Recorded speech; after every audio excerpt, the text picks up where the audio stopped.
नमस्कार दोस्तों, आप लोगों का स्वागत है पीसीएस हिंदी एकेडमी में।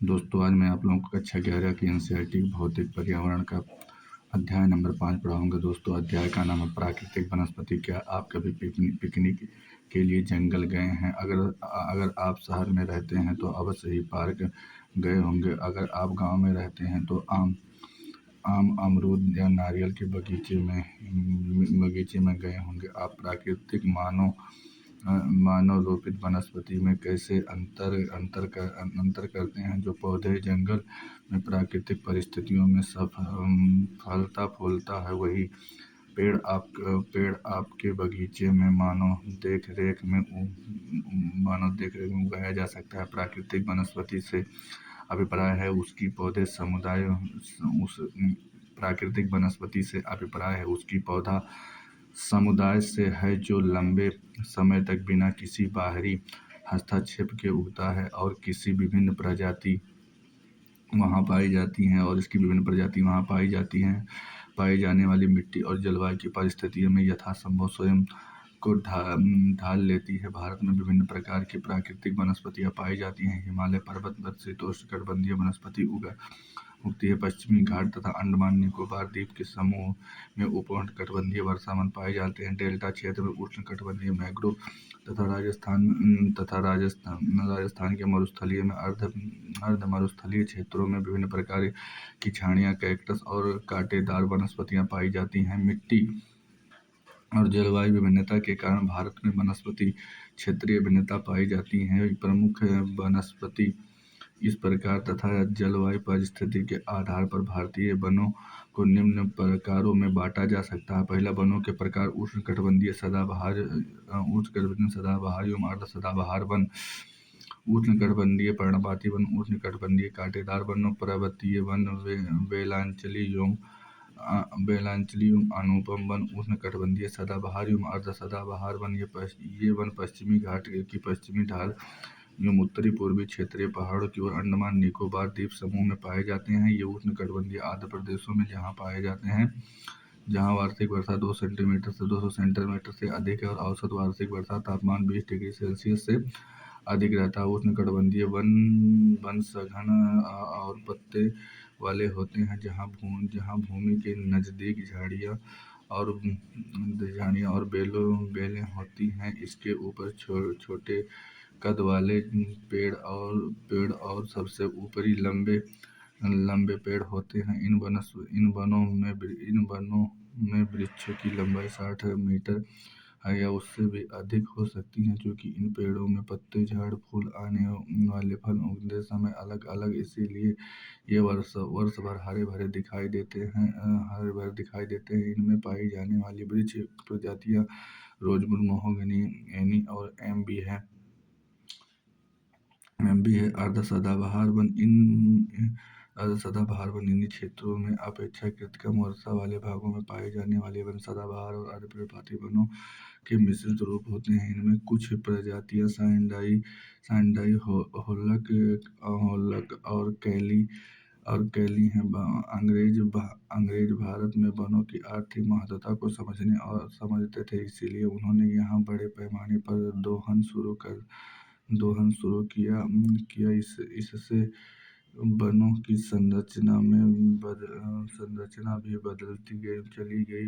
गढ़वाल कुमाऊं में पाए जाने वाले ओक के स्थान पर चीड़ के पेड़ उगाए गए हैं, जो रेल पटरी बिछाने के लिए आवश्यक थे। चाय, कॉफी और रबड़ बागान लगाने के लिए भी वनों को साफ किया गया। लकड़ी ऊष्मा रोधक होती है, इसीलिए अंग्रेजों ने इसका प्रयोग इमारती निर्माण में भी भरपूर मात्रा में किया। इस तरह से संरक्षण को भूलकर वनों का व्यापारिक इस्तेमाल शुरू हुआ। उष्णकटिबंधीय पर्णपाती वन। भारत में ये वन बहुतायत मात्रा में पाए जाते हैं। इन्हें मानसूनी वन भी कहा जाता है। ये वन उन क्षेत्रों में पाए जाते हैं जहाँ वार्षिक वर्षा 200 सेंटीमीटर 70 से 200 सेंटीमीटर होती है। जल की उपलब्धता के आधार पर इन वनों को आर्द्र और शुष्क पर्णपाती वनों में विभाजित किया जाता है।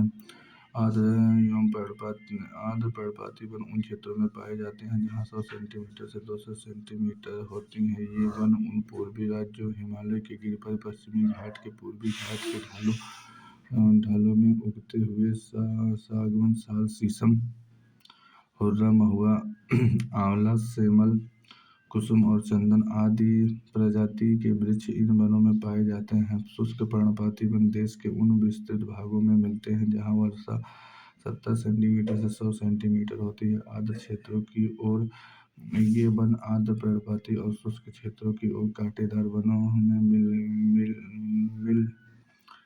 मिल जाते हैं। ये वनस्पति प्रायद्वीपीय अधिक वर्षा वाले क्षेत्रों में उत्तर प्रदेश, बिहार, मैदानी भागों में पाए जाते हैं और अधिक वर्षा वाले प्रायद्वीपीय पठार और उत्तरी भारत के मैदानी वनों में ये पार्कनुमा दृश्य बनते हैं, जहाँ सागवान और अन्य पेड़ों के बीच हरी भरी घास और शुष्क ऋतु होती है। इन पेड़ों के पत्ते झड़ जाते हैं और घास के मैदान नग्न पेड़ खड़े रहते हैं। इन वनों में पाए जाने वाले मुख्य पेड़ों में तेंदू, पलाश, अमलतास, बेल, खैर और अक्सर वुड इत्यादि। राजस्थान के पश्चिमी दक्षिणी भागों में कम वर्षा और अत्यधिक पशुचारण के कारण प्राकृतिक वनस्पतियां बहुत विरल हैं। उष्णकटिबंधीय कांटेदार वन। उष्णकटिबंधीय कांटेदार उन भागों में पाए जाते हैं जहाँ 50 सेंटीमीटर से कम वर्षा होती है। इन वनों में कई प्रकार के घास झाड़ियाँ शामिल हैं। इन्हें दक्षिण पश्चिमी पंजाब, हरियाणा, राजस्थान, गुजरात, मध्य प्रदेश और उत्तर प्रदेश के अर्ध शुष्क क्षेत्रों में शामिल है। इन वनों में पौधे लगभग पूरे वर्ष पर्णरहित रहते हैं और झाड़ियों जैसे लगते हैं। इनमें पाई जाने वाली मुख्य प्रजातियां बबूल, बेर, खजूर, खैर, नीम, खेड़ी और पलाश इत्यादि हैं। इन वृक्षों के नीचे लगभग 2 मीटर लंबी गुच्छी घास उगती है। आर्द्र पर्णपाती वन उन क्षेत्रों में पाए जाते हैं जहाँ 100 से 200 सेंटीमीटर वर्षा। ये वन उत्तरी पूर्वी राज्यों, हिमाचल प्रदेश के गिरपथ के घाट के पूर्वी ढालों में, उड़ीसा और सागवान, शीशम, पर्वतीय वन पर्वतीय क्षेत्रों के ऊंचाई के साथ तापमान के घटने के साथ साथ प्राकृतिक वनस्पति भी बदलाव आता है। इन वनों में 2 भागों में बांटा जा सकता है। पहला उत्तरी पर्वतीय वन, दूसरा दक्षिणी पर्वतीय वन तथा ऊंचाई बढ़ने के साथ हिमालय पर्वत श्रृंखला में उष्णकटिबंधीय वनों से टुंड्रा में पाई जाने वाली प्राकृतिक वनस्पतियां पाई जाती है। हिमालय के गिरपथ में पर्णपाती वन पाए जाते हैं। इसके बाद 1000 सेंटीमीटर से 2000 मीटर की ऊंचाई तक आर्द्र पर्णपाती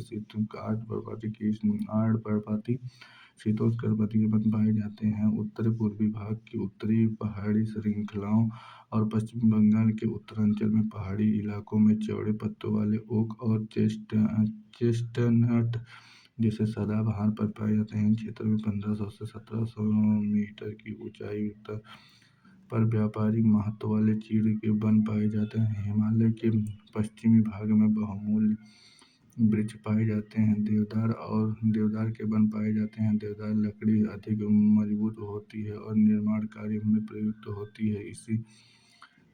इसी तरह चिनार और लावन, जिसकी लकड़ी कश्मीरी हस्तशिल्प के लिए इस्तेमाल होती है। पश्चिमी हिमालय क्षेत्र में प्रचुर मात्रा में पाई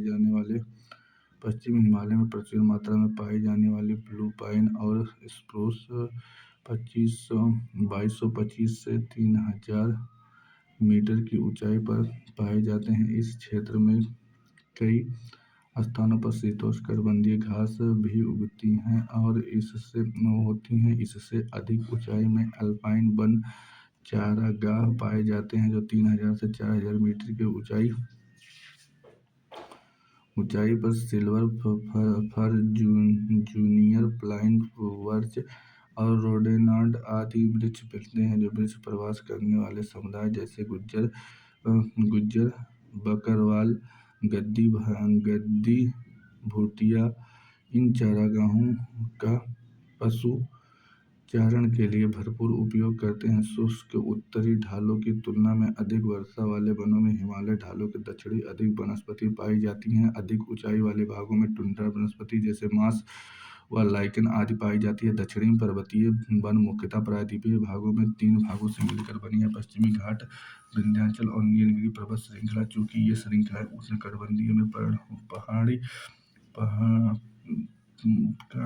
पड़ती है और इन समुद्र तल से ऊंचाई लगभग 1500 मीटर है। इसीलिए यहाँ ऊंचाई वाले क्षेत्रों में शीतोष्ण कटिबंधीय और निचले क्षेत्रों में उपोष्ण कटिबंधीय प्राकृतिक वनस्पति पाई जाती है। केरल, तमिलनाडु और कर्नाटक प्रांत में पश्चिमी घाट में इस तरह की वनस्पतियां विशेषकर पाई जाती हैं। नीलगिरी, अन्नामलाई और मलानी पहाड़ियों में पाए जाने वाले शीतोष्ण कटिबंधीय वनों को सोलान्स के नाम से भी जाना जाता है। इन वनों में पाए जाने वाले वृक्ष मगनोलिया, लॉरेन्स सिनकोना और बैक्टस आर्थिक, महारथपुड़ा, मैकाल शैवाल भी पाए जाते हैं।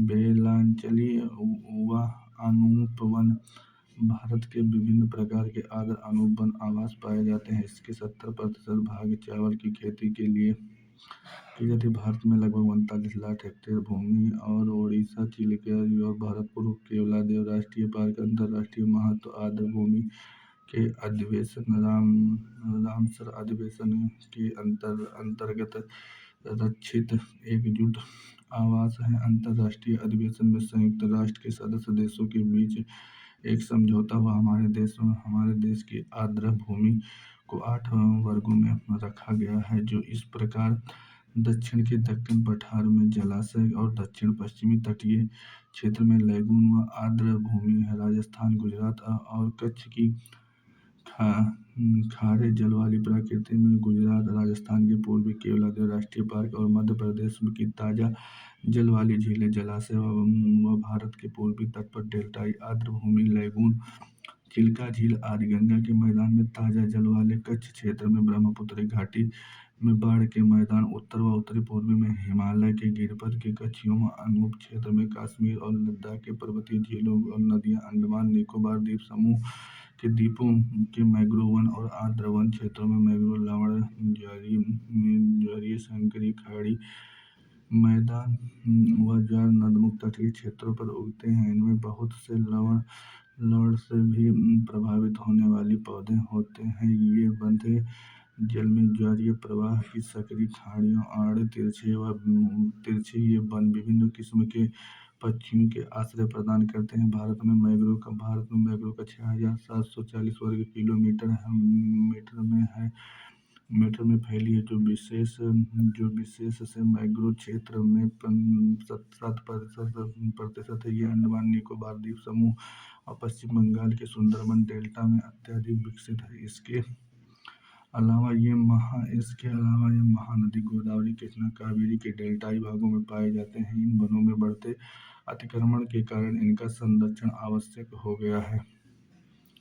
भारत में वन आवरण राजस्व विभाग से प्राप्त आंकड़े के अनुसार भारत में 32.28 भाग में वन क्षेत्रों में उल्लेखनीय है। यह किन आंकड़ों के अनुसार वन क्षेत्रों और वास्तविक वन आंकड़ों के लगभग इन वन क्षेत्रों में राजस्व विभाग के अनुसार अधिसूचित क्षेत्र में चाहे वह वृक्ष हो या ना हो, जबकि वन आवरण प्राकृतिक वनस्पति में झुरमुट है और वास्तविक रूप से वनों से ढका वन है, इन क्षेत्रों में राजस्व विभाग से प्राप्त होती है। जबकि आवरण की पहचान वायु चित्रों और उपग्रहों से प्राप्त चित्रों से की जाती है। इंडिया स्टेट फॉरेस्ट रिपोर्ट 2011 के अनुसार वास्तव में आवरण केवल 21% है। उनमें से 12% भाग पर सघन वन और 7.8% भाग विस्तृत वन पाए जाते हैं। वन क्षेत्रों और वन आवरण दोनों ही राज्यवार भिन्नता पाई जाती है। जहाँ लक्षद्वीप वन क्षेत्र है, वहीं अंडमान निकोबार में 86.93% वन के अधीन है। 10% से कम वन वाले क्षेत्रों में राज्य मुख्य तौर पर देश के उत्तर और उत्तर पश्चिमी भाग में स्थित है। ये राजस्थान, गुजरात, पंजाब, हरियाणा और दिल्ली। गुजरात, राजस्थान और हरियाणा तो ये अर्धशुष्क इलाकों में पंजाब और हरियाणा के अधिकतर वनों को कृषि के लिए साफ कर दिया गया है। तमिलनाडु और पश्चिम बंगाल के उन राज्यों में से जिनके 10 से 20% भाग पर वन पाए जाते हैं। प्रायद्वीपीय भाग में दादर, नगर हवेली, तमिलनाडु और गोवा को छोड़कर शेष सभी राज्यों में 20 से 30% से अधिक भूमि पर पाए जाने वाले पर्वतीय स्थलाकृतियां हैं। अधिक वर्षा वाले वन विकास में प्रयुक्त होते हैं। वन क्षेत्रों की तरह वास्तव में वन आवरण में भी भिन्नता पाई जाती है, जो कि जम्मू कश्मीर में 9.5%, अंडमान निकोबार में 84.1%। भारत में वनों के विवरण तालिका से यह स्पष्ट होता है कि 15 राज्यों में कुल भूमि 33% से अधिक भाग पर वन पाए जाते हैं, जो पारिस्थितिक संतुलन बनाए रखने के लिए आधारभूत आवश्यक है। वास्तविक वन आवरण के अधीन क्षेत्र के आधार पर राज्यों को 4 प्रदेशों में विभाजित किया जा सकता है। पहला, अधिक वन संकेंद्रण वाले प्रदेश। दूसरा, मध्य वन वाले संकेंद्रण प्रदेश। कम वन वाले संकेंद्रण वाले प्रदेश। अति कम संकेंद्रण वाले प्रदेश। अब आइए वन संरक्षण। वनों का जीवन और पर्यावरण के साथ जटिल संबंध है। वन प्रत्यक्ष और अप्रत्यक्ष रूप से हम बहुत आर्थिक व सामाजिक लाभ पहुंचाते हैं, अतः वनों के संरक्षण की मानवीय विकास के लिए महत्वपूर्ण भूमिका है। फलस्वरूप भारत सरकार के पूरे देश के लिए वन संरक्षण नीति 1992 में लागू हुआ, जिसमें 1988 में संशोधित किया गया। इस नई नीति के अनुसार सरकार सतत पोषणीय प्रबंधन पर बल देगी, जिसकी ओर से संरक्षण विकास किया जाएगा। दूसरी तरफ स्थानीय लोगों की आवश्यकताओं को पूरा किया जाएगा। इन वन नीतियों में निम्नलिखित उद्देश्य है। देश में 33% भाग पर वन लगाना, जो वर्तमान में राष्ट्रीय स्तर पर 30% अधिक है। पर्यावरण संतुलन बनाए रखना तथा पारिस्थितिक तंत्र के संतुलन क्षेत्रों में वन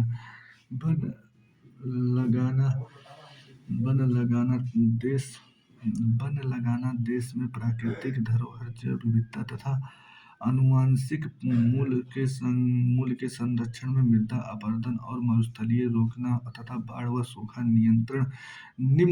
निम्नाकृत पर सामाजिक वानिकी वनरोपण द्वारा वन आवरण का विस्तार एवं वनों उत्पादन को बढ़ावा पर निर्भर करता है। ग्रामीण जनजातीय व इमारी लड़की ईंधन, चारा, भोजन की उपलब्धता और लकड़ी के स्थान पर अन्य वस्तुओं के प्रयोग में लाना। पेड़ लगाने वाले को बढ़ावा देने के लिए पेड़ों की कटाई रोकने के लिए जन आंदोलन चलाना, जिसमें महिला भी शामिल है, ताकि वनों का दबाव कम हो।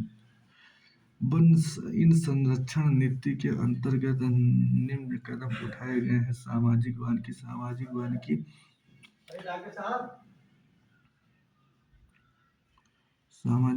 का अर्थ है पर्यावरण, सामाजिक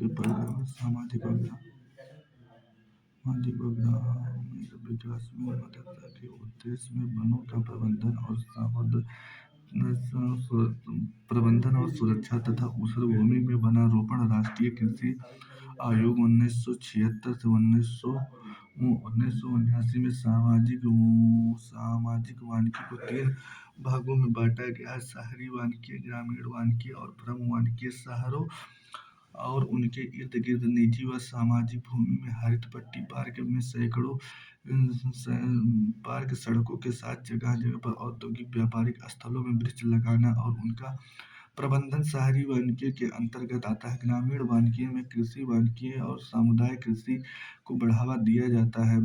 कृषि वानिकी का अर्थ है कृषि योग्य तथा बंजर भूमि पर पेड़ों और फसलों के साथ लगाना तथा इसका अभिप्राय है वानिकी और खेती के साथ करना, जिसमें खाद्यान्न, चारा, ईंधन, इमारती लकड़ी और फलों का उत्पादन एक साथ किया गया है। समुदाय वानिकी तथा समुदाय भूमि जैसे चारागाह, मंदिर भूमि, सड़कों दोनों ओर, नहर के किनारे, रेल पटरी के साथ पटरी और विद्यालय में पेड़ों लगाना शामिल है। इसका उद्देश्य है समुदाय को लाभ पहुंचाना। इसकी योजना एवं उद्देश्य भूमिहीन लोगों को वनीकरण से जोड़ना है तथा इससे उन्हें वे लाभ पहुंचाने में जो केवल भूमि स्वामियों को ही प्राप्त होते हैं। फार्म वानिकी के अंतर्गत किसान अपने खेत में व्यापारिक महत्व वाले या दूर पेड़ लगाते हैं। के वन विभाग के छोटे छोटे और मध्य किसानों को निःशुल्क पौधे उपलब्ध कराते हैं। इस योजना के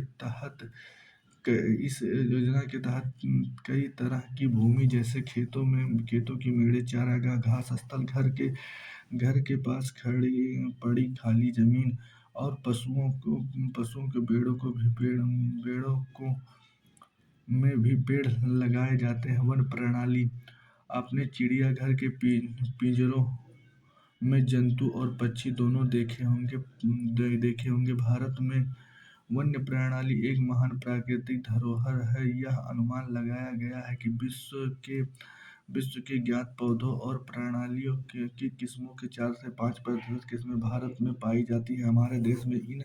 हमारे देश में इतने बड़े पैमाने पर जैव विविधता पाए जाने का कारण यहाँ पाए जाने वाले विभिन्न प्रकार की पारिस्थितिकीय तंत्र हैं, जिनमें हमें युगों से संरक्षित रखा गया है। समय के साथ पारिस्थितिक तंत्रों के आवास मानव क्रियाओं द्वारा प्रभावित हुए हैं और परिणाम स्वरूप जैव प्रजाति की संख्या काफी कम हो गई है। कुछ जैव प्रजाति तो लुप्त हो जाने के कगार पे हैं। प्राणियों की संख्या कम होने का प्रमुख कारण औद्योगिक एवं तकनीकी विकास के कारण वनों का दोहन की गति में तेजी हुई है। खेत की मानवीय बस्तियां, सड़कों, खदानों, जलाशयों इत्यादि के लिए वनों को साफ किया गया है। स्थानीय लोगों ने चारे, ईंधन और इमारती लकड़ी के लिए वनों के पेड़ों काटे हैं और वनों का दबाव बढ़ाया। पालतू पशुओं के लिए नए चारागाह की खोज में मानव ने वन्य जीवों और उनके आवास को नष्ट कर दिया है। रजवाड़ों तथा संप्रभात वर्ग के शिकार और कीड़ा बनाया है और एक ही बार में सैकड़ों वन्य जीवों को शिकार बनाया है। व्यापारिक महत्व के लिए अभी भी पशुओं को मारा जा रहा है। जंगलों में आग लगने से भी वन और वन्य जीव प्राणियां भी नष्ट हुई हैं। यह महसूस किया जा सकता है कि राष्ट्र व विश्व के प्राकृतिक धरोहर को बचाने के लिए पारिस्थितिक पर्यटन को बढ़ावा देने के लिए वन्य प्राणियों का संरक्षण बहुत महत्वपूर्ण है। इस दिशा में सरकार ने क्या कदम उठाए हैं? भारत में वन्य प्राणियों के बचाव में परिपाटी बहुत पुरानी है। पंचतंत्र की और जंगल की बुक इत्यादि की कहानी से हमारे जीवन प्राणियों के प्रति प्रेम का उदाहरण प्रस्तुत करती है। इनका युवाओं पर महत्वपूर्ण प्रभाव पड़ा है। वन्य प्राणियों के अधिनियम 1972 के पास हुआ, जो वन्य प्राणियों के संरक्षण की कानूनी रूपरेखा तैयार करता है। उन अधिनियम के 2 प्रमुख उद्देश्य हैं। अधिनियम के तहत अनुसूची में सूचीबद्ध संकटग्रस्त प्रजातियों की रक्षा प्रदान करता है। नेशनल पार्क बिहार जैसे संरक्षित क्षेत्रों में कानूनी सहायता प्रदान करना है। इसीलिए ये अधिनियम को 1991 में पूर्णतः संशोधित कर दिया गया, जिसके तहत कठोर सजा का प्रावधान किया गया है। इनमें से कुछ पौधे की प्रजातियों को बचाने के लिए संकटापन्न प्रजातियों के संरक्षण का प्रावधान है। देश में 102 नेशनल पार्क और 515 वन्य प्राणी अभयारण्य है। ये 1.57 करोड़ हेक्टेयर भूमि पर फैले हैं। वन्य प्राणी संरक्षण का दायरा काफी बड़ा है।